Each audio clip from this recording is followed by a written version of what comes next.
संध्या जी सिक्किम से। महाराज जी राधे राधे।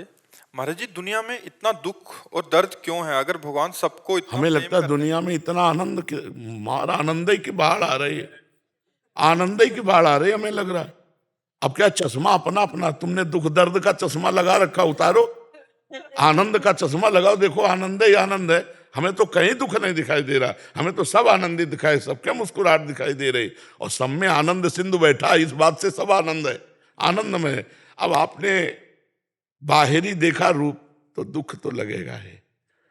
यहां दुख नाम की चीज नहीं है, यदि भगवान में चित्त जोड़ दो तो, और भगवान से विमुख हो जाओ तो सुख नाम की चीज नहीं, केवल दुख ही दुख है। तो आपने दुख से चित्त जोड़ा तो आपको दुख दिखाई दे रहा है। देखो गोस्वामी तुलसीदास जी दुनिया में क्या देख रहे हैं, सिय राम मैं सब जग जानी, करूं प्रणाम जोरी जुग पानी। सबको सिया राम में आपको दुख दर्द दिखाई दे रहा है। महाराज जी हम देख प्रकट में तो आपको दुख भी है दर्द भी है, बहुत जोर का। महाराज जी फिर सुख आनंद कैसा है? नहीं, हमको कोई दुख दर्द नहीं। आपको महसूस होता है हमारा दुख दर्द?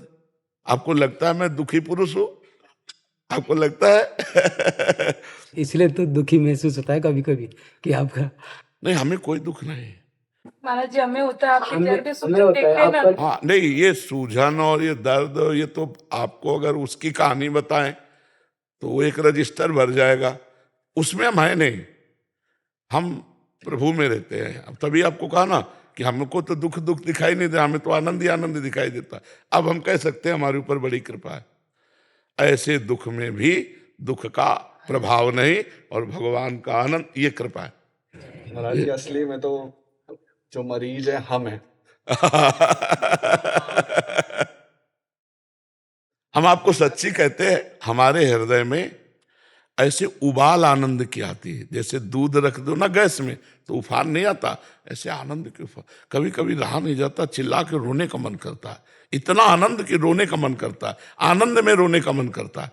इतना आनंद प्रभु देते हैं कि वो वाणी के द्वारा वर्णन नहीं किया जा सकता। अब जैसे हमारे शरीर में कभी कोई विशेष कष्ट आता है तो 100 ग्राम कष्ट और 900 ग्राम ऊपर से सुख, तो बेचारा कष्ट नीचे दबा रहता है।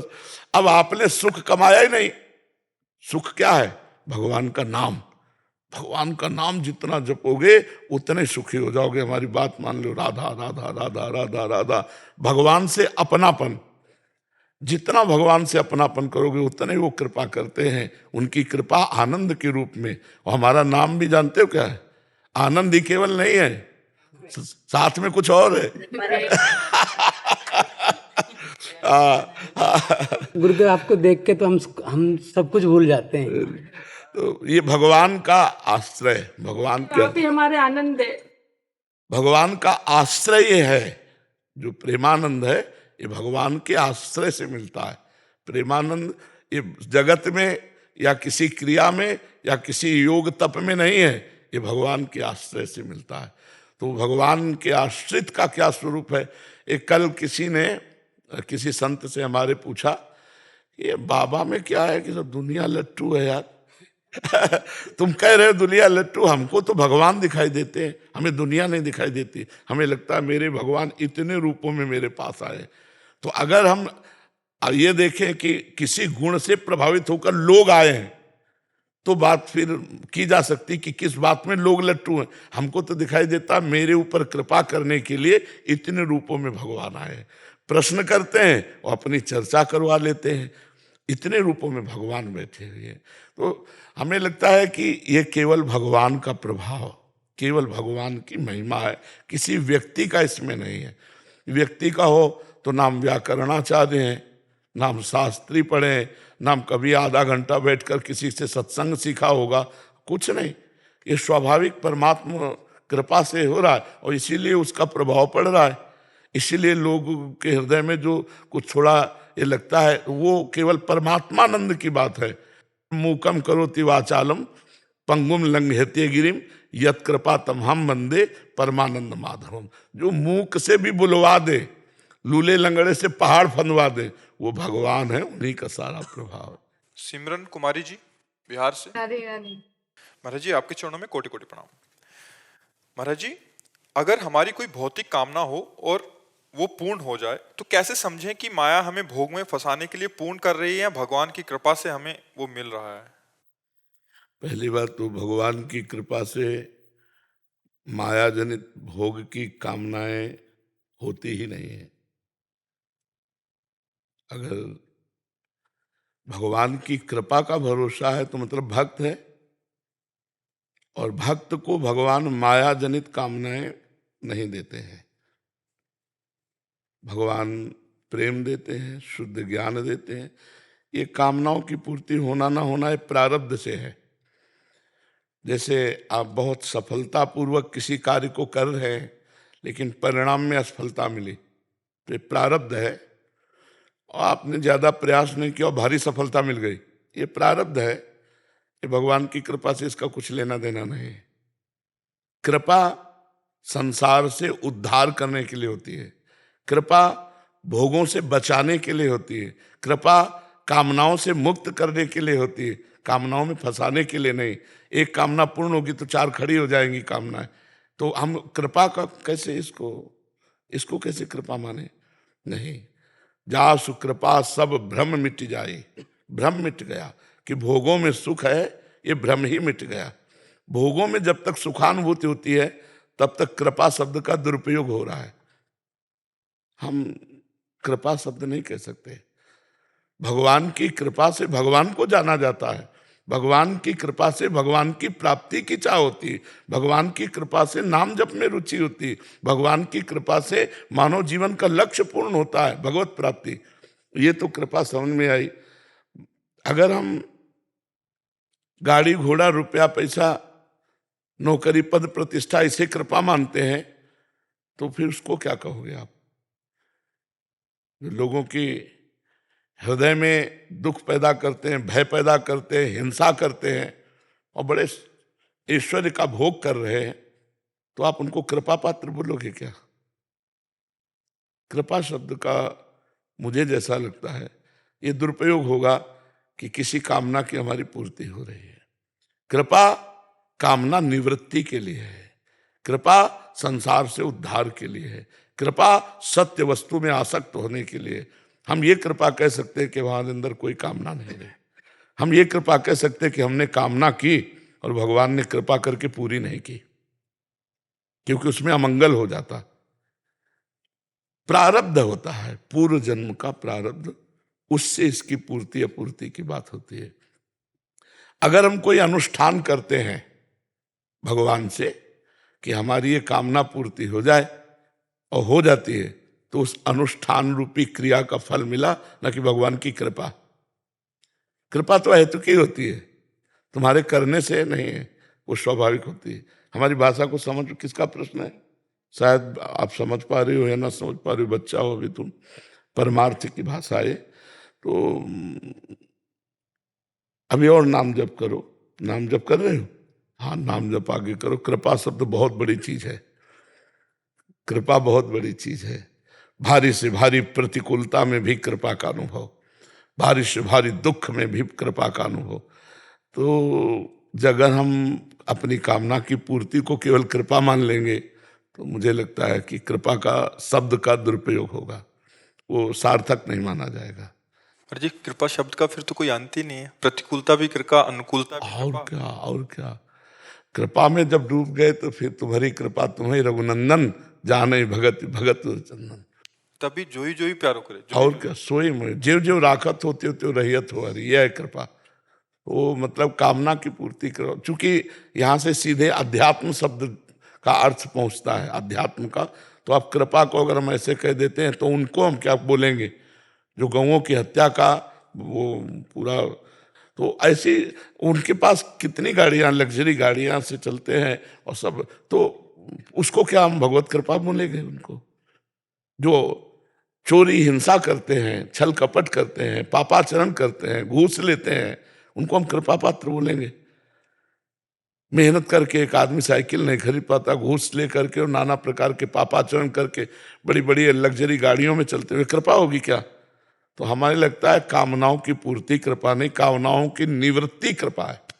कामना ही न रह जाए इसे। अगर अनुष्ठान करते हैं फिर पूर्ति होती है तो कृपा से नहीं हुई, वो अनुष्ठान से पूर्ति हुई।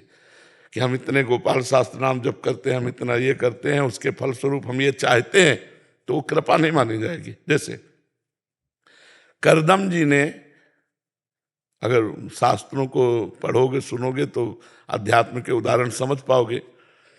करदम जी ने तपस्या की, जब ब्रह्मा जी ने उनको कहा कि सृष्टि बढ़ाओ, प्रारंभ की बात है, तो करदम जी ने 10,000 वर्ष तक तपस्या की। और जब भगवान प्रकट हुए तो कहा क्या चाहते हो? तो उनका प्रभु मैं सुयोग्य पत्नी चाहता हूं, क्योंकि ब्रह्मा जी ने आदेश किया है सृष्टि बढ़ाओ, तो दो के द्वारा ही मैथुन सृष्टि बढ़ेगी, तो मुझे पत्नी चाहिए। तो भगवान की आंखों से आंसू आ गए। उसी से बिंदु सरोवर बना है वहां, इसलिए आंसू आ गए कि मुझे प्रसन्न करके संसार से मोक्ष नहीं, संसार मांगा पत्नी। तो उन्होंने कहा आदि सम्राट महाराज मन की पुत्री देहूति परसों आएंगी और तुम्हें पति रूप में वरण करेंगी, तो उनको पत्नी रूप से स्वीकार करना। और अब कृपा कर रहे हैं भगवान कि मैं स्वयं तुम्हारे पुत्र रूप में आऊंगा और तुम्हें उपदेश देकर संसार से मुक्त करूंगा। ये कृपा कपिल भगवान के रूप, उन्होंने वरदान नहीं मांगा, वरदान तो केवल पत्नी का मांगा, पर कृपा भगवान ने की और कहा मैं स्वयं पुत्र रूप में आऊंगा। तो कपिल भगवान के रूप में आए और करदम जी को मोक्ष धर्म का उपदेश करके, देहूति जी को उपदेश करके दोनों को परम पद प्रदान किया। तो कृपा तो मुक्त करने के लिए होती है, अहेतुकी होती है। तान्या सिंह जी प्रयागराज से। राधे राधे गुरुजी। महाराज जी, मेरा प्रश्न है कि वृंदावन में आने पर नाम जब भजन स्वतः ही होने लगता है, परंतु यहाँ से बाहर जाने पर मन पुनः संसार में लगने लगता है, माया अपना प्रभाव दिखाने लगती है, संसार ही सत्य लगने लग जाता है। धाम का प्रभाव तो है ही, ये तो नकार नहीं सकते, धाम का प्रभाव है। पर अगर हम उसी प्रभाव को बनाए रखें, अगर हम सात्विक भोजन करें और रोज वृंदावन की परिक्रमा करें मन से, तो हमारा भजन बढ़ने लगेगा। वृंदावन को चिंतवन यह दीप उर्बार, कोटि जन्म के अगतमय काट करे उजियार। करोड़ों जन्मों के पापों का नाश करके प्रेम प्रकाशित कर दे वृंदावन का चिंतन। हमारी ये प्रार्थना मान लो सब लोग कि वृंदावन आए हो तो अपने सीसी कैमरा में दिमाग के वृंदावन को भर के ले जाओ। हमारे पास आए तो इतनी सीन भरो, यमुना जी गए तो उतनी सीन भरो, बिहारी जी गए उतनी सीन भरो, परिक्रमा भरो। अब रोज जाओ, रोज बाबा के पास गए दंडवत किया, रोज बिहारी जी के दंडवत, यमुना जी की दंडवत आचमन, परिक्रमा, ये मानसिक पुण्य, महान पुण्य।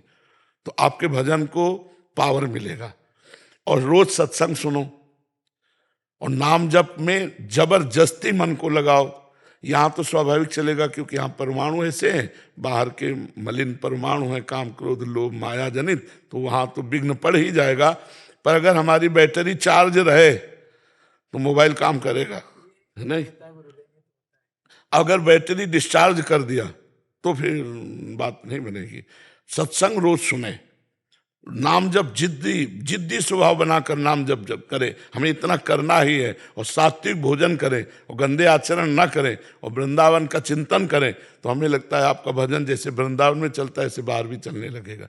बाहर ना चलता हो ऐसी बात नहीं है, सब कोई वृंदावन नहीं रहता, लेकिन बाहर के लाखों लोग ऐसे हैं जो भजन कर रहे हैं, लाखों लोग ऐसे हैं जो बुरे आचरण छोड़ दिए हैं, लाखों लोग ऐसे हैं जो आत्मानंद की तरफ बढ़ रहे हैं, भगवदानंद की तरफ बढ़ रहे हैं।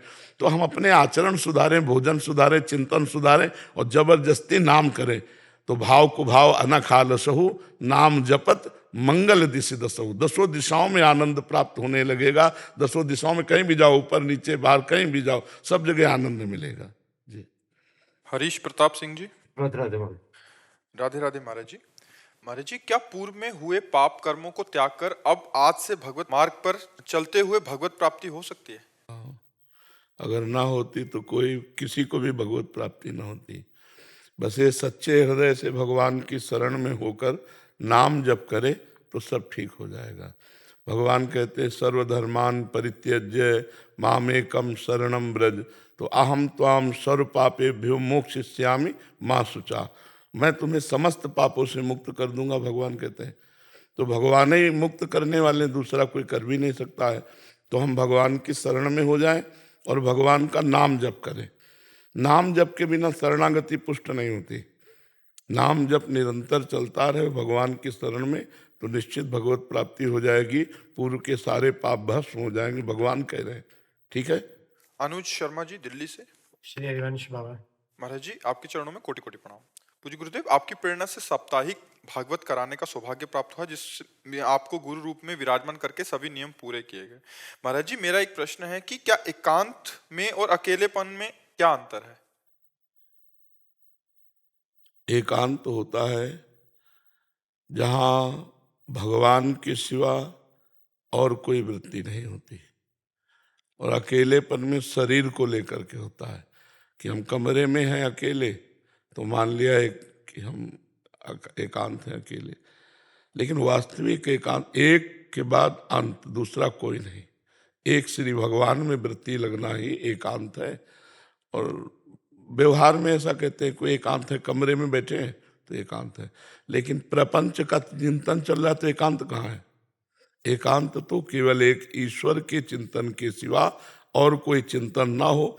तो आप समाज में भी बैठे एकांत में हैं, और आप अकेले बैठे हैं कमरे में और प्रपंच का चिंतन कर रहे हैं, तो आप अकेले बैठे हुए भी प्रपंच में एकांत नहीं है।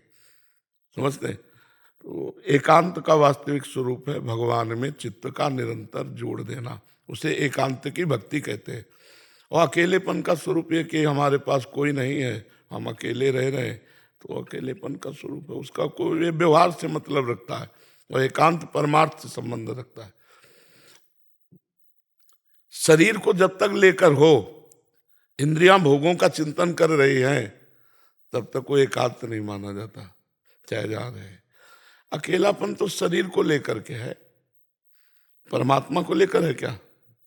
तो शरीर इसे प्रपंच है, शरीर ही सारा प्रपंच है। इसी के लिए तो हम पाप कर्म करते हैं, इसी के लिए हम पुण्य कर्म करते हैं। इससे राग छूट जाए, पाप पुण्य दोनों से मुक्त हो गया, जीवन मुक्त हो गया। इसी का राग बड़ा कठिन है। तो जब भगवान के चिंतन में निरंतर, चाहे वो सभा में हो, चाहे बाजार में हो, चाहे वो किसी अकेले स्थान में हो, वो एकांत है।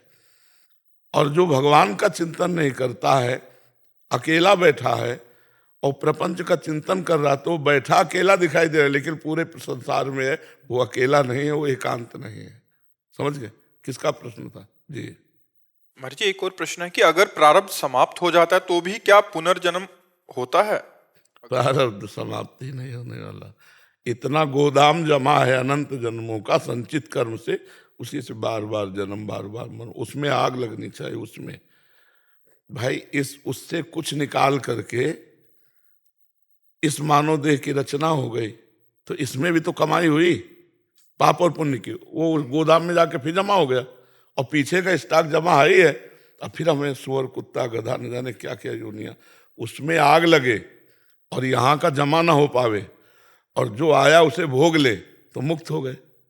यही भक्ति सिखाती है, यही ज्ञान अनुभव कराता है। तो अभी जो नवीन कर्म हो रहे हैं, इनमें पाप कर्म ना होने पाए, सावधानी, और ये कर्म श्री भगवान को अर्पित कर दिए जाए, और हम भगवान के शरण में होकर नाम जप करते हुए प्रारब्ध को भोग ले, और भगवान से प्रार्थना करें, तो संचित कर्म को भगवान भस्म कर देते हैं। संचित कर्म भस्म हो गए, प्रारब्ध भोग लिए, क्रियमाण भगवान को समर्पित हो गए, मुक्त हो गया।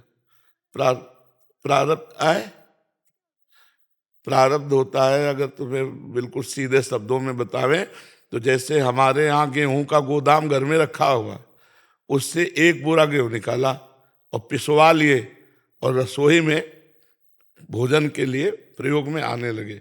तो जो रसोई के लिए आटा निकला एक बोरा वाले में, उसे प्रारब्ध कहते हैं। और जो संचित है वो गोदाम जमा है, और जो नई फसल है खेती की, वो क्रियमाण है। समझ पाए बच्चा जी? महाराज जी, पढ़ते समय नाम जप हो सकता है? हाँ, हो सकता है। जैसे आप पढ़ाई शुरू करने जा रहे हो, तो राधा राधा राधा राधा राधा राधा राधा राधा रास्ते में, और जब आप पढ़ रहे हो तो वो भी राधा ही है, वो भी पढ़ाई भी तो भगवान का भजन है। और जब फिर पढ़ चुके तब फिर राधा राधा राधा। हमारे पापा कहते हैं पेपर से पहले एक मंत्र बोलना चाहिए हमेशा, कृष्णाय वासुदेवाय हरे परमात्मा ने। बहुत बढ़िया कहते तुम्हारे पापा। हाँ, गोविंदाय नमः, बहुत बढ़िया कहते तुम्हारे पापा, बहुत अच्छे आदमी तुम्हारे पापा, जरूर कहा करो, ठीक है। महाराज जी, इस मंत्र में जो अभी मेरे भाई ने मंत्र बताया उससे पेपर करने में बहुत ही आसानी मिलती है। हाँ, बिल्कुल मिलेगी, भगवान का सहयोग मिलता है। बहुत सुंदर, ये सिद्ध मंत्र है समस्त संकटों से निवृत्त होने का। कृष्णाय वासुदेवाय हरे परमात्मने प्रणत क्लेश नाशाय गोविंदाय नमो नमः। बहुत ही जोर का मंत्र है जी। दुर्गेश मित्तल जी। महाराज जी, भगवान श्री कृष्ण भगवत गीता में कहते हैं भगवत ज्ञान को आध्यात्मिक गुरु से सीखो, उनसे विनम्रता से उनकी सेवा करके उनसे ज्ञान लो। महाराज जी, इसका भाव कैसे जैसे हम किसी संत के पास जाएं तो साष्टांग प्रणिपातेन च प्रश्नया, साष्टांग दंडवत करना का मतलब होता है अति दैन्यता। भूमि में लौट गए दैन्य, और चरणों में जाके बैठ गए और फिर जिज्ञासा की बहुत दैन्य होकर, क्योंकि ज्ञान प्राप्ति के लिए हमारे अंदर दैन्य भाव होना चाहिए कि भगवान इसका क्या मतलब होता है, फिर इसका कैसे पहुंचते हैं हम वहाँ, फिर वो क्या अनुभव। तो वो जब आपको देखेंगे दैन्य, तो ऐसा क्यों, वैसा मतलब जो तर्क विवाद आदि है तो वो अपने को छुपा लेंगे कि ये अनाधिकारी है।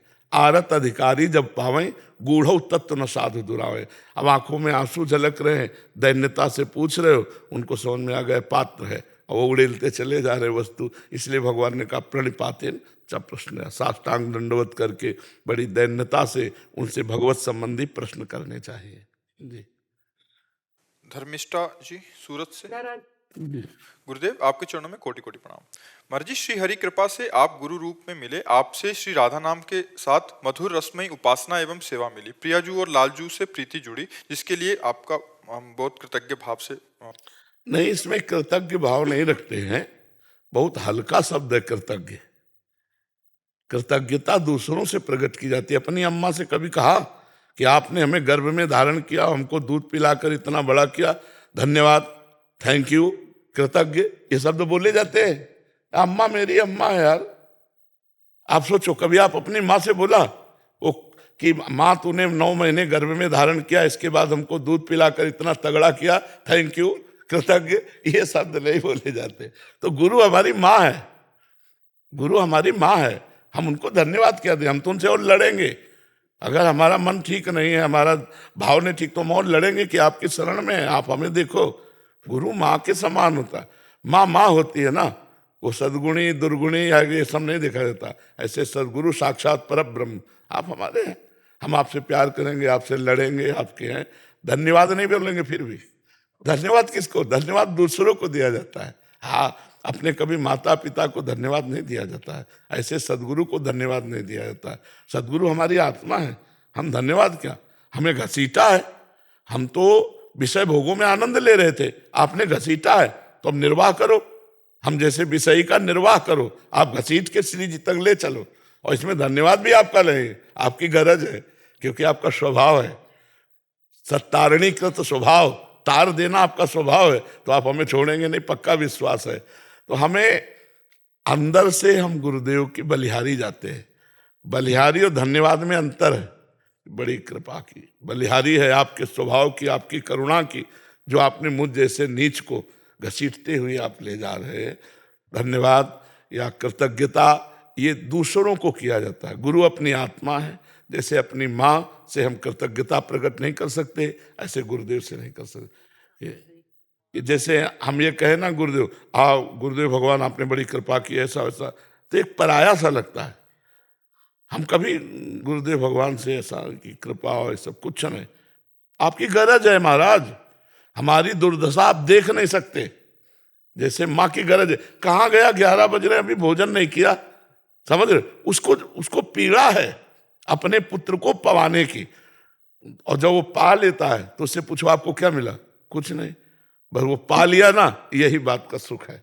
ऐसे ही आपको भगवत प्राप्ति हो गई ना, इसी बात का सुख है। ये संबंध है हमारा आपका, गुरु शिष्य का संबंध आत्मिक संबंध है और सबसे पवित्र संबंध है और सबसे बड़ा संबंध है, इसके आगे कोई संबंध नहीं। तो हम इस संबंध में बीच में मिलावट न लावें। धन्यवाद वाली कृतज्ञता नहीं, ऐसा लगता है आप दूर हो, नहीं। जब अपनेपन की हम मेड़ को मिटा दें तो फिर ये आएगा कि धन्यवाद, आपकी बड़ी कृतज्ञता है हमारे हृदय में, क्योंकि आपने मुझे, तो ये दूसरा लगा। मेरे गुरुदेव हैं, उनको क्या कर, अपने बाप को क्या कृतज्ञ बोलना है, उनका अधिकार है, उनका कर्तव्य है, वो अपने कर्तव्य का पालन कर रहे हैं, हम अपने कर्तव्य का महाराज जी अपने भावों को गुरुदेव के आगे कैसे प्रस्तुत करें? बलिहार, आपके चरणों की कोटि कोटि बलिहार। आपने मुझ जैसे नीच को स्वीकार करके आपने अपने स्वभाव का परिचय दिया प्रभु। मैं तो आपके योग्य ही नहीं था, ये तो आपकी असीम कृपा हुई हमारे ऊपर। महाराज जी ये अंदर से भी रख सकते हैं बाहर से अगर ना कहे तो ज्यादा अच्छा रहता है, अंदर की सारी बात होती है। हम कभी गुरुदेव से कोई प्रार्थना, कोई विनय, कुछ नहीं, कभी नहीं। तो महाराज जी अंदर से सुन लेंगे ना, अंदर से सुन ना रहे होते तो कैसे होती है अंदर है कि देखो, एक होता है हम और गुरुदेव, एक ये होता है हम और गुरुदेव, और एक हम गया गुरुदेव में, केवल गुरुदेव, केवल गुरुदेव। अब यंत्रवत चलाओ, जैसे तुम्हारा मन हो वैसे चलाओ। ये महाराज जी नियम से आपका सत्संग सुन के आज्ञा में रह के मन को फंसाने का प्रयास हो रहा है, जीवन सहज ही सरल होता जा रहा है। महाराज जी एक भगवत गीता के श्लोक में आता है, द्वाभिमौ पुरुषो लोके सरक्षाक्षर एवच सरह सर्वाणि भूतानि कूट स्थोक्षर उच्यते। महाराज जी इसमें अक्षर किस अवस्था को कहा जाता है? विनाशी, देखो, एक होता है विनाशी, तो पंचभूतों से रचित जो शरीर है और जो सूक्ष्म शरीर है, कारण शरीर है, ये तीनों विनाशी है। और इसमें जो रह रहा है वो अविनाशी भगवान का अंश है, अक्षर। तो इन दोनों से परे जो है वो अंशी परमात्मा है, जो आत्मा का भी परम आत्मा है। अगर हम अंश भाव से लेते हैं तो हमारे अंशी भगवान हुए ना, तो अंशी वो अविनाशी अक्षर है, अक्षर है अविनाशी अंश, उससे भी महान वो अविनाशी अंशी है, अविनाशी अंश इससे श्रेष्ठ है, क्षर से श्रेष्ठ अक्षर, और क्षर अक्षर दोनों से श्रेष्ठ वो अविनाशी परमात्मा। तो ये केवल समझाने के लिए कहा गया है, और जब समझ जाओगे तो क्षर भी वही है, अक्षर भी वही है, और अक्षरातीत भी वही है, कोई अंतर नहीं है। ये समझाने के लिए भगवान केवल पद्धति कह रहे हैं। महाराज जी ज्ञानेश्वरी गीता में लिखा है कि निंद्रा अवस्था जा चुकी लेकिन पूरी जागृति नहीं आई है, उसके बीच की ये अवस्था जो परमात्मा और माया के बीच का जो मध्यस्थ है ना, वही अक्षर कहा गया है। देखो, इतना जान लो, मूल से जब जानोगे कि भगवान श्री कृष्ण ही केवल पहले थे, भगवान श्री कृष्ण ही बाद में रहेंगे, तो बीच में क्या है? श्री कृष्ण ही तो है ना। अब बीच में हमको पूरा सवाल हल करने के पहले सूत्र समझना होगा। अगर सूत्र नहीं समझे तो फिर हमें चूक हो जाएगी। सृष्टि के पहले केवल श्री कृष्ण थे, सृष्टि के बाद केवल श्री कृष्ण ही रहेंगे, तो बीच में क्या है? हाँ, श्री कृष्ण। मत्ता परतरम नान्यत किंचिदस्ति धनंजय। हे अर्जुन, मेरे सिवा कुछ नहीं है। क्षर भी वही है, अक्षर भी वही है, माया भी वही है, और अक्षरातीत भी वही सब कुछ है। जब ये मान लोगे तो चैन मिल जाएगी। नहीं, अब हम विभाग करेंगे तो जो नहीं है उसको त्यागने की बड़ी सामर्थ्य चाहिए, और जो है उसे ग्रहण करने की सामर्थ्य चाहिए। तो महाराज जहां लिखा है नहीं है वहां भी है, जहां लिखा हो ये परमात्मा नहीं है तो वहां भी है। कोई ऐसा, जैसे मुर्दे में परमात्मा नहीं है, आप है, मुर्दे में परमात्मा नहीं है, उसमें भी है। बेन के मुर्दे शरीर से पृथु भगवान का अवतार हुआ, भागवत में पढ़ के देख लेना। पृथु दाहिनी भुजा से और बाईं भुजा से अर्ची महारानी, मरे हुए शरीर के, बेन के शरीर से। कहो सो कहां जहां प्रभु।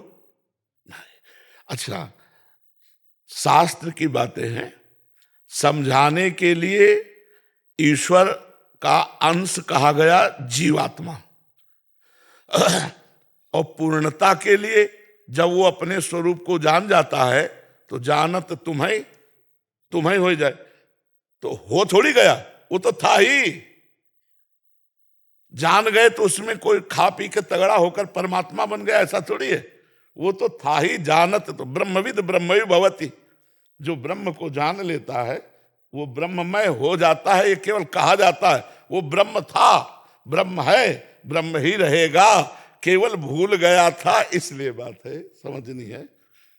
तो भगवान गीता जी में या भागवत में या शास्त्रों में विस्तार पूर्वक कुछ को कहा। 2 पद्धतियां हैं भगवत प्राप्ति की, ब्रह्म ज्ञान की, अन्वय और व्यतिरेक। अन्वय कहते हैं है, व्यतिरेक माने नहीं है। तो हम जब नहीं है से चलते हैं कि ब्रह्म सत्यम जगन मिथ्या, तो त्याग को स्वीकार करके धीरे धीरे धीरे धीरे जब हम पहुंचते हैं जहां सत्य है, ब्रह्म सत्यम, फिर वहां से देखते हैं तो सर्वम खलमिदम ब्रह्म, सब कुछ ब्रह्म ही है, कुछ असत नहीं है, वही सब कुछ बना हुआ है। जी सत्यम सिंह जी वाराणसी से। गुरुदेव, राधा वल्लभ श्री हरिवंश। गुरुदेव, आपकी कृपा से राधा नाम जप करना शुरू किया था, फिर तो उसके बाद श्री जी की कृपा से सब कुछ अपने ही आप सही होने लगा। मुझे कुछ सोचने की जरूरत नहीं पड़ती थी। लेकिन गुरुदेव कुछ दिन बाद पता नहीं क्या हुआ, नाम जप अपने आप रुक सा गया है। गुरुदेव, अभी नाम जप करता हूँ, पहले जैसा भाव नहीं आता। अभी लगता है कि सब कुछ खुद ही कर रहा हूँ, मन में गलत विचार भी आने लगते हैं। महाराज जी, ऐसे में देखो, एक बताएं, भजन में जो प्रारंभिक आनंद मिलता है वो अपने साधन का नहीं होता है, वो भगवान की कृपा का होता है। जैसे किसी को वानगी दी जाए ना, भजन के लिए स्वाद दिया गया। अब किसी को चाय का नशा डलवाना हो तो अपनी तरफ से 2-4 चाय बना के पिलाओ, फिर छोड़ दो, अपने आप पीछे घूमेगा, चाय पिला दो। ऐसे ही भगवान अपनी तरफ से जीव को भगवदानंद देते हैं। बोले पहले जो भजन में आनंद आता था वो अब नहीं आता, अब तुम साधन करो। उन्होंने ये दिया कि थोड़ा चख लो, आनंद ये होता है, अब तुम्हें साधन करना पड़ेगा। देवर्षि नारद जी अपने चरित्र में भगवान व्यास देव जी को बताते हैं कि जिस समय मैं 4 महीने संतों की सेवा में रहा और उनकी जूठन पाई तो मेरी चित्त वृत्ति भगवान में लग गई। जब माँ को सर्प ने काट लिया और मैं छोड़ करके जंगल में गया, एक सरोवर देखा, वहाँ स्नान किया, आचमन किया और पीपल के नीचे बैठकर जे ही भगवान का ध्यान लगाया तो ध्यान में भगवान प्रकाशित हो गए। अभी हम देख भी नहीं पाए थे कि भगवान अंतर ध्यान हो गए। अब मैं बड़ा विचलित हुआ, तब आकाशवाणी हुई कि अय बालक, अध कचरे योगी को मेरा साक्षात्कार नहीं होता, इसलिए मैं तुम्हें लुभायमान करने के लिए थोड़ा रूप दिखाया। अब तू भजन कर और फिर मेरे को प्राप्त होगा, और सदा सदा के लिए प्राप्त होगा। तो ये जो प्रारंभिक भजन में हमको आनंद मिलता है वो हमारा साधन जनित आनंद नहीं होता, वो कृपा जनित होता है। अब साधन करो। और 3 गुण होते हैं, सतोगुण, रजोगुण, तमोगुण। जब रजोगुण तमोगुण आएगा तो भजन में मन नहीं लगेगा, भोग अच्छे लगेंगे। तमोगुण आएगा तो गुस्सा आएगी, वो आने दो, चुपचाप नाम जप करते रहो। आगे इनको क्रॉस कर जाओगे तो जो आनंद ऐसे मिल रहा था वो आगे मिलेगा अखंड आनंद। निरंतर भजन का प्रभाव होता है अखंड आनंद। तो ऊबो मत, कामनाएं पूर्ति होना भजन का फल नहीं है यार। हम ये भी पीछे वाले बैच में कह रहे थे, कृपा का तारतम्य इससे नहीं है। अरे नाना प्रकार की भोग सामग्रियां, नाना प्रकार के सांसारिक पदार्थ, वस्तु, व्यक्ति, स्थान, ये पापियों के पास भी है। इसको हम कृपा से न तोले। कृपा को तोले हमें संसार अच्छा नहीं लगता, हमारे द्वारा पाप आचरण नहीं होते, हम निरंतर भगवान का नाम जप करते, दूसरों का परोपकार करते, ये कृपा है। इससे भगवान का तारतम्य जोड़ो। रुपया पैसा मिल गए, कामनाओं की पूर्ति हो गई, सब बढ़िया चल रहा है, बोले बड़ी कृपा। अब आ गया नंबर विपत्ति का तो बोले अब हमें लगता है भगवान हमसे नाराज हो गए क्या, अब वो लाभ नहीं मिलता है। वो नाम का लाभ नहीं था, वो प्रारब्ध भोग था। अच्छा प्रारब्ध आया, चकाचक सब कामनाएं पूर्ण हो रही, और नाम जब फिर भी चल रहा, बुरा प्रारब्ध आया, भारी संकट आ गया। तो वो नाम जप का, नाम जप का है कि भारी संकट को भी सह जाओ, और जो आई हुई अनुकूलता है उसमें अभिमान ना हो, आई हुई प्रतिकूलता उसमें शोक ना हो, और निकल गए और भगवत प्राप्त हो गए। यह है भगवान की कृपा। तो नाम जप को और बढ़ाओ। गंदे आचरणों के जो चित्र आते हैं वो मिटने के लिए आते हैं, वो तुम्हें परेशान करने के लिए नहीं आते। इसलिए उन चित्रों को देखकर लुभायमान मत हो और नाम जप बढ़ाओ। अभी तो क्या, अभी बच्चा हो, अभी तो बहुत बड़ी मंजिल है। ठीक है। खुशी सहगल जी जमशेदपुर से। राधे राधे गुरु जी। राधे राधे महाराज जी। महाराज जी, आध्यात्मिक मार्ग में हमारे पथ से हम भटक क्यों जाते हैं? मन सदैव एक जगह क्यों नहीं लगा रहता? अभी हमारी सुख बुद्धि भोगों में है, संसार में है। हम जबरदस्ती भजन कर रहे हैं, लेकिन आंतरिक स्थिति तो भोगों में ही है ना। तो हम जहाँ छोड़ेंगे तो भोग में भाग जाएगा मन। और जिस दिन हमारा मन प्रभु में लग गया तो भोगों के बीच में भी रहते हुए हमें भोग आकर्षण नहीं होगा, हमें भगवद आकर्षण होगा। अभी हम भोगाकर्षण हैं। भगवान स्वयं वर्णन करते हैं, गीता जी में कहा, ममई वांशो जीव लोके जीव भूता सनातना मना खष्टान इंद्रियाणी प्रकृति स्थान कर सती। मन और 5 ज्ञान इंद्रियां सदा प्रकृति माया की तरफ घसीटती रहती हैं। इनको जबरदस्ती भजन में लगाया जाता है। जैसे पानी को कहीं छोड़ो नीचे ही जाएगा, ऊपर चढ़ाना है तो यंत्र की जरूरत है।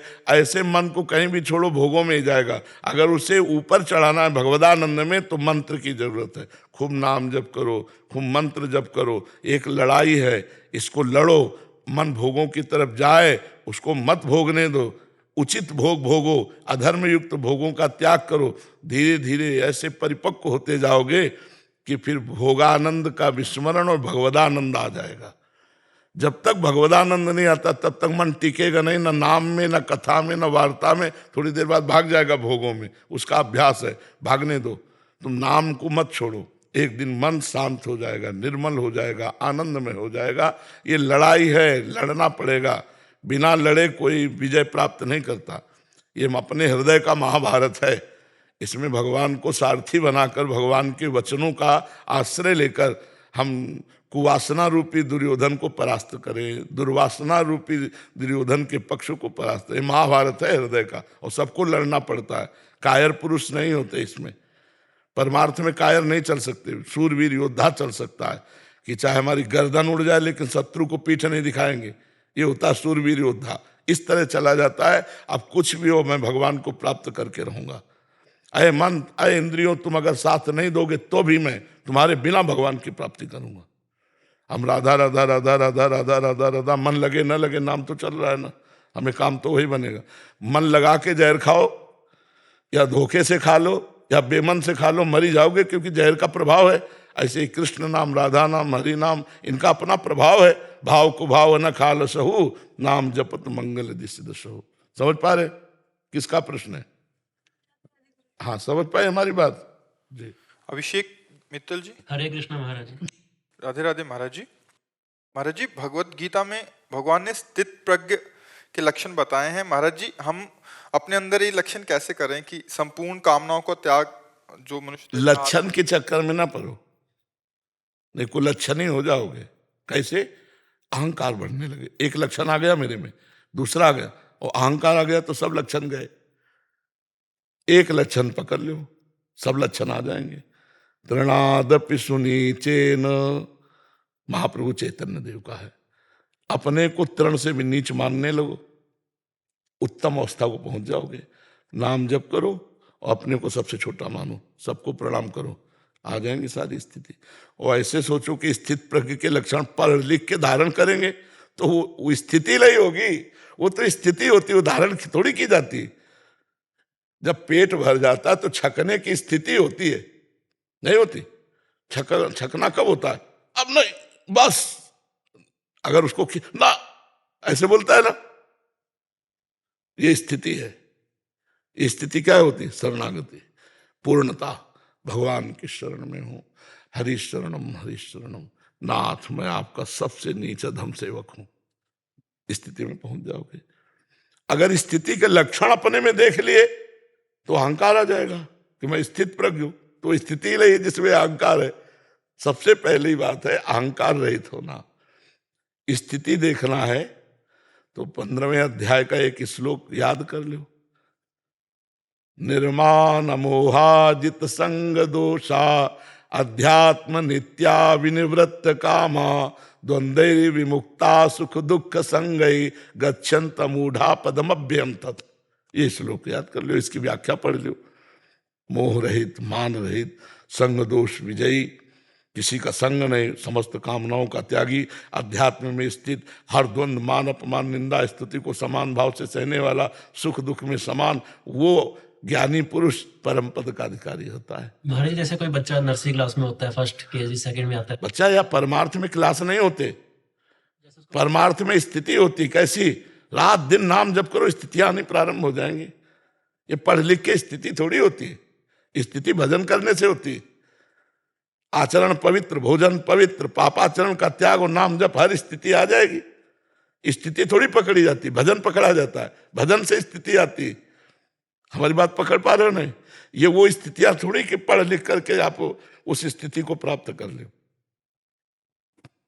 मतलब कहने का भाव, पूछने का भाव ये था कि अभी जब हम छोटे होते हैं तो बड़ी चीज बड़ी लगती है, तो जैसे नाम जब करते हैं तो हमें लगता है कि जैसे शुद्ध वैष्णव है, संघ है, तो वो चीज बड़ी मतलब दूर से, मतलब मुश्किल से प्राप्त होगी।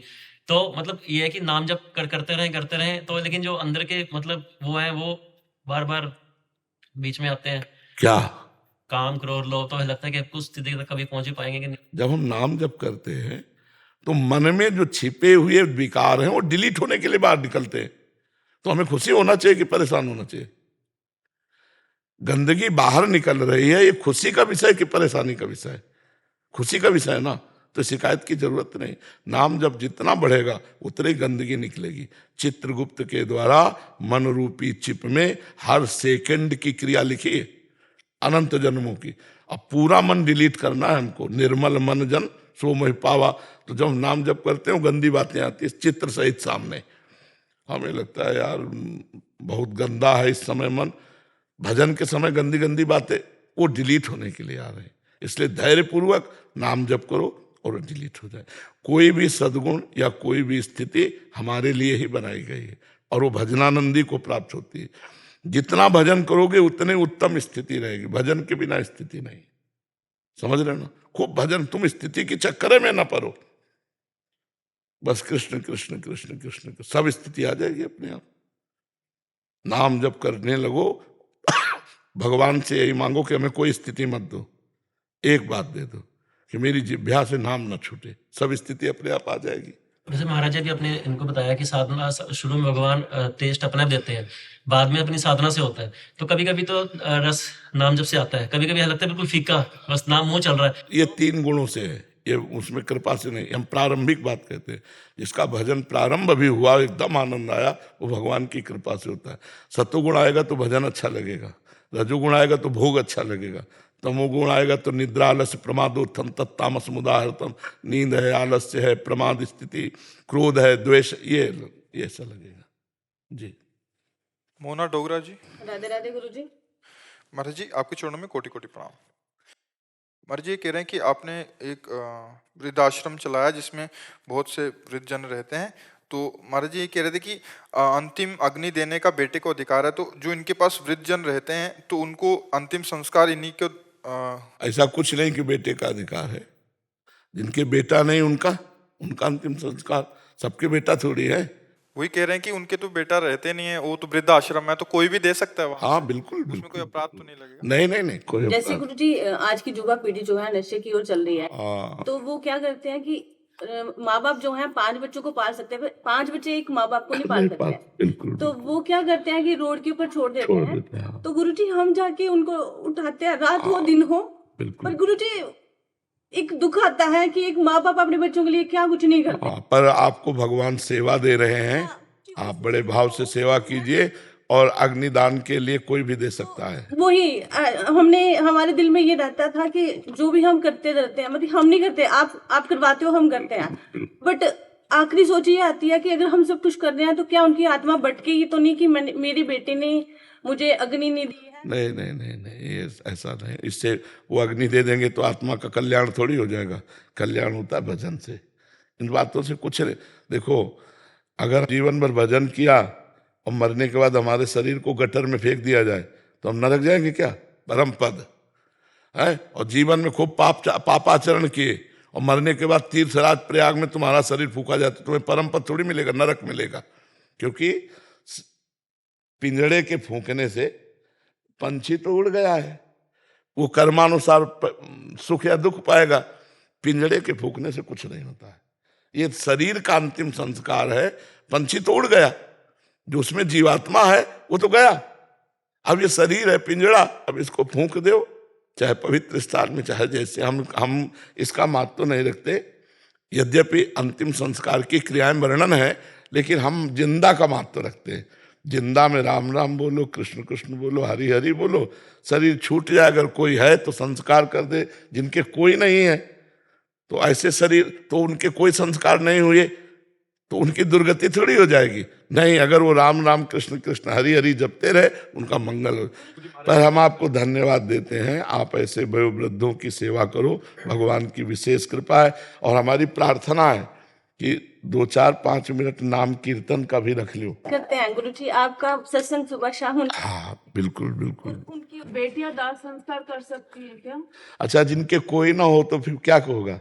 बेटियां ही है महाराज जी। हाँ, तो हम ये कह रहे हैं जिनके कोई ना हो और उसके शरीर का संस्कार करना हो, तो अब जो उसके बेटी है तो वो इंतजार करेगा क्या किसी और का, तीसरे का? उसका भाव है कि नहीं हम संतान है, और चाहे बेटा हो चाहे बेटी हो, तो बात तो उस अधिकार उनका है। तो इसमें कोई नहीं, जिसका कोई नहीं है और बेटी है तो वही तो संस्कार करेगी। हाँ, उसमें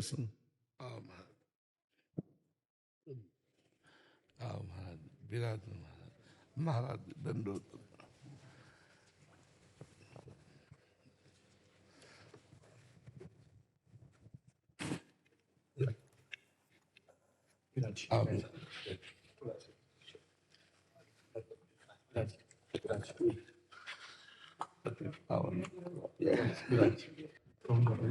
लाभ है श्री जी का प्रसाद।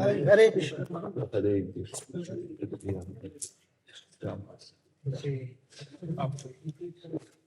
महाराज जी पहले भी आए थे, आपके दर्शन करने आए थे। थोड़ा बड़ी कृपा। तीसरी बार आए, हिमाचल ऊना से आए। जी जी महाराज, बड़ी कृपा। वहाँ भी आपका स्थान है। जी जी जी, बड़ी कृपा। दर्शन देने आए हो महाराज जी। जो प्रभु मोहि अनुग्रह कीन्हा, तो तुम आई दरस हटि दीन्हा। हाँ, जैसे जैसे हरि कृपा करते हैं तो संत जनों के दर्शन होते हैं, चाहे आके दे चाहे जाके करे, संत दर्श भगवान की कृपा से ही होते। तो आप हमें घर बैठे दर्शन दिए कि ये ठाकुर जी की कृपा है। ठाकुर जी की, राधा रानी की कृपा, आपकी कृपा है महाराज जी। महाराज जी, भजन में मन लगे ऐसा कोई बताओ कृपा कर। जब तक स्वाद नहीं मिलेगा भजन का, तब तक मन भजन में लगता नहीं है। जबरदस्ती भजन करना पड़ता है। निज सुख बिन मन होए की थीरा। निज माने कृष्ण सुख, आत्म सुख, परमात्म सुख। जब मन को मिल जाता है तब ये फिर इधर उधर नहीं जाता है। और जब तक इसे मिलता नहीं परमात्म सुख, तो मना खष्टान इंद्रियाणि प्रकृति स्थान कर सती। मन 5 ज्ञानेंद्रियों के साथ शब्द, स्पर्श, रूप, रस, गंध, इन्हीं में भ्रमण करता रहता है। तो हमें चाहिए कि हम अपने लक्ष्य में दृढ़ रहें। मन जाए तो जाने दें, लेकिन हम स्वीकृति भोगों की ना करें। तो नाम जप के प्रभाव से धीरे धीरे धीरे मन जब निर्मल होगा तो शांत हो जाएगा। पाप युक्त मन अशांत होता है और निष्पाप मन शांत होता है। और शांत मन में भगवान की झांकी आती है। जैसे हम कृष्ण कृष्ण जपें तो कृष्ण नाम ही कृष्ण रूप को प्रकाशित कर देगा, और मन पंगु होकर श्री कृष्ण रूप में सदा सदा के लिए समर्पित हो जाएगा। सावई मना कृष्ण पदार विंदयो, जैसे अम्बरीश जी का मन सदैव श्री कृष्ण में लगा रहता था, ऐसे यदि हम नाम जप करें, भगवत कथा सुने, गुरु सेवा करें, संत सेवा करें, तो इस अभ्यास से हमारा मन निर्मल होने लगेगा और श्री कृष्ण में लग जाएगा। हमें धैर्य की आवश्यकता है, हम विचलित न हो। जिस समय हम भजन करते हैं उस समय जो मन में हमारे चित्र आते हैं, गलत बातें आती हैं, वो आती नहीं हैं, वो डिलीट हो रही हैं। ऐसे भावना से सोचे वो नष्ट हो रहे हैं, क्योंकि नाम भगवान मन को पवित्र कर रहे हैं। जितना नाम जप करते हैं उतना मन की अपवित्रता नष्ट होती चली जाती है। और जहाँ मन पवित्र और शांत हुआ तो भगवत झांकी प्रकाशित हुई। फिर भगवत सुख प्राप्त होने के बाद मन नहीं जाता, फिर मन नहीं जाता। फिर तो उधो मन न भय 10-20, एक तो सो गयो श्याम पे को आराधे ईस। नाही न रहो ही माठ है और नंदन अछत आनिए हो रहो। अब कौन आए जब नंद नंदन बैठ गए हृदय में आकर। तो जेई नाम तेई कृष्ण, जो कृष्ण नाम है वही कृष्ण है। तो हम खूब कृष्ण नाम जप कर रहे हैं, इसका मतलब कृष्ण जिह्वा में आ गए, धीरे से कंठ में आ जाएंगे, धीरे से हृदय में आ जाएंगे। हमें चिंता नहीं करनी, मन जाए तो जाने दे, जिह्वा से नाम न छोड़े। जी गुरुजी, हम लोग तो जैसे गृहिणी है, सारा टाइम काम करते हैं, बीच बीच में भगवान का नाम लेते हैं थोड़ा सा तो हम कह रहे हैं कि गृहिणी से बढ़कर के कोई परमहंस नहीं हुआ। गृहिणी थी गोपियां, धान कूट रहे, लीप रहे, पोत रहे, रसोई बना रहे, लेकिन श्री कृष्ण गोविंद हरे मुरारे, हे नाथ नारायण, विक्रेतु कामाखिल गोप कन्या, मुरारी पादार्पित चित्तवृत्ति, दध्यादिकम मोह वसादवोचद, गोविंद दामोदर माधवेति। ऐसा चिंतन का प्रभाव था कि दही लेके बेचने जा रहे हैं, कहना चाहती दही ले ले, लेकिन निकल रहा गोविंद ले ले, दामोदर ले ले, माधव ले ले। तो हमें लगता है कि हम अगर ये भाव बैठाल पावे तो बहुत सुंदर सोने लगा रहे हैं, गोविंद गोविंद गोविंद, राधा राधा राधा आए, वैसे ही ले पाते काम करते करते। तो इससे बढ़िया और भजन क्या है? गृहस्थी में सबसे बढ़िया भजन है। माला लेके नहीं, जब जरूरत नहीं, वो हमारे लिए है। वो हम बाबा जियों के लिए माला, आपके लिए झाड़ू माला है, रसोई माला है, घर के कार्य माला है। आप अपने घर के कार्य करते हुए नाम जप करो, ये सबसे बड़ा भजन है, सबसे बड़ा। ठाड़े बैठे परे उताना, कबीर काहे हम राहे ठिकाना। हम जो भी कर रहे हैं अपने प्रभु के लिए कर रहे हैं, प्रभु का नाम जप कर रहे हैं, इससे बढ़िया भजन क्या होगा? ये बैठकर भजन करना हम संतों के लिए, आप गृहस्थों के लिए नहीं है, क्योंकि आपके लिए बहुत से कार्य हैं। अच्छा, जैसे मान लो सुबह है, अब हम 3 बजे 4 बजे 2 बजे भजन, अब तुम्हारे पति को ऑफिस जाना है, अब तुम पूजा का विस्तार करो, और वो बेचारा जल रहा है कि यार कहाँ से इस समय टिफिन मिलता था, अब ये पूजा विस्तार शुरू हो गया, अब उसको परेशानी होगी कि नहीं। तो हमें लगता है सबसे बढ़िया पूजा है, रसोई बनाओ, पति को पवाओ, टिफिन लगाओ, वो जब चला जाए तब बैठ के खाली समय टीवी न देखो, उस समय अपने ठाकुर जी की सेवा करो, उस समय भजन करो। जब तक अपने गृह कार्य है तब तक बैठकर भजन करने की जरूरत नहीं, गृह कार्य करते हुए भजन करो। ऑफिस जा रहे हैं, उतनी देर में भजन कर रहे हैं, ऑफिस में गए, अपने काम में लग गए, फिर फुर्सत मिली, फिर राधा राधा राधा, फिर ऑफिस के काम में लग गए, फिर छुट्टी मिली तो पूरे रास्ते में राधा राधा रटते चले। ऐसे भजन किया जाता है गृहस्थी में। गृहस्थी में ऐसे नहीं कि आसन लगाए, वो तो साधु महात्माओं के काम है। मेरा ही मन छोड़ने का सब कुछ करता है, सब कुछ छोड़ने को मन करता है, चित्त ही बस घर पर रहता है, मन यही रहता है आपके यहाँ पे। हाँ, तो बहुत बढ़िया बात है, नहीं बढ़िया बात है, घर छोड़ने की जरूरत नहीं। हम तो देखो, हम तुम्हें बताएं, अगर मन प्रभु में लग रहा है तो तुम जहां हो वहीं भजन करो, कुछ नहीं यार, केवल मन का सारा खेल है। मन को प्रभु में लगा दो, जहां हो, घर परिवार के बीच में, वही भगवत प्राप्ति है। तुम्हारे घर में 2-4 लोग होते होंगे, हमारे घर में हजारों की संख्या में लोग हैं। तुम्हारी रसोई में 2-4-10 की बनती होगी, यहाँ हजारों की संख्या में बनती है। तो हमें लगता है कि उद्देश्य में मन लगा देना ही, भागने की जरूरत नहीं। कहाँ भाग के जाओगे? यहीं पे वृंदावन। तो अगर तुम्हारा मन वृंदावन में प्रिया प्रीतम में नहीं लगा तो हमें लगता है उतना ठीक नहीं जितना वहां से लग के वृंदावन में मन लग रहा है। वृंदावन में आओगे तब देखोगे तुम्हारा मन कहाँ लगता है। मंदिर में रहकर सिर्फ आपका ही चित्र लगता है गुरु के पास। तो तुम जहां हो वहीं ठीक हो, हमारी बात मान लो। अपने परिवार में वयोवृद्ध हो, उनकी सेवा करो, मेहनत करके कमाओ, परिवार का पोषण करो, नाम जप करो, चिंतन करो। वृंदावन का बढ़िया बात है। और वृंदावन में आके बुद्धि संसार में लग गई, गया मामला।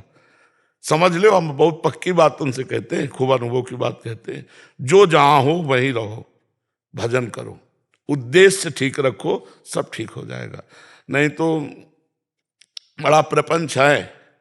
आए थे हरिभजनन का, औटे लाख कपास। बहुत विचित्र है ये माया, श्री कृष्ण की मोहे सब संसार। रचना शर्मा जी, चेन्नई से। और राधे राधे बाबा जी।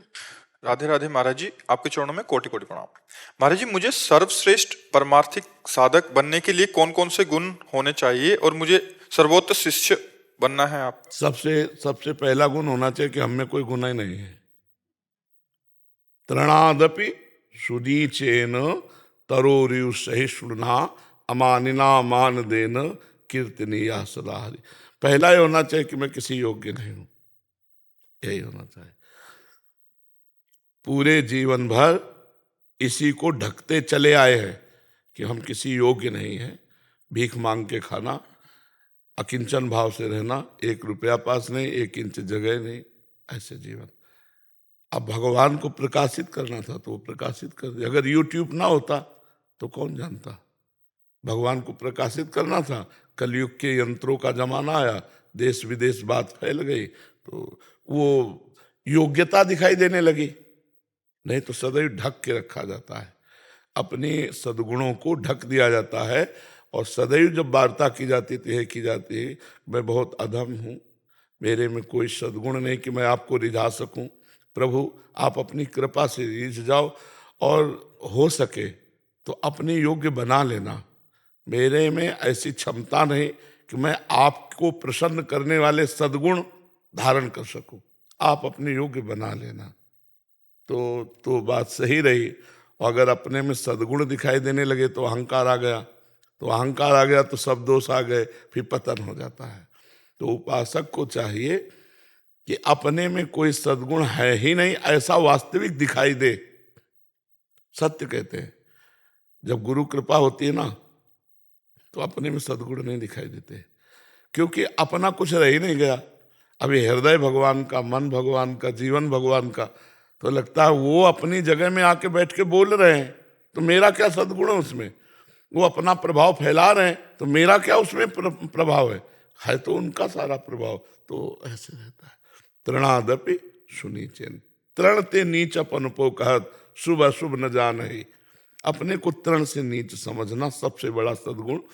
और जहां दैन्यता होती है तो जैसे पानी कहीं छोड़ो वहीं जाएगा जहां निबान है, ढलान है, जहां गहरापन है, तो जो झुका हुआ है सारे सद्गुण वहीं आ जाते हैं। जो दैन्य है, सबको अपने से श्रेष्ठ समझता है, उसमें सारे सद्गुण आ जाएंगे दैवी संपदा के। और जो अपने में कुछ गुणों को लेकर अभिमान करता है तो सारे दुर्गुण उसमें आ जाते हैं।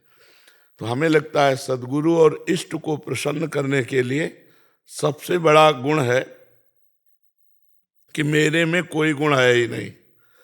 देखो ध्रुवदास जी महाराज इतने बड़े महान रसिक संत हैं, वो किशोरी जी से कह रहे हैं, सबे अंग गुण ही न हो ताको जतन न कोई, एक किशोरी कृपाते जो कछु होई सो होई। मैं समस्त अंगों से गुणहीन हूं, मेरे में कोई साधना का अंग नहीं कि हे किशोरी जो आपको मैं प्रसन्न कर सकूं। अब तो भरोसा केवल आपकी कृपा का है। और कितने बड़े महापुरुष हैं कि 42 लीला जैसे ग्रंथ की रचना की। महान अद्भुत रस सिंधु है 42 लीला। कह रहे सबे अंग गुणहीन हो ताको यतन न कोई, एक किशोरी कृपाते जो कछु होई सो होई।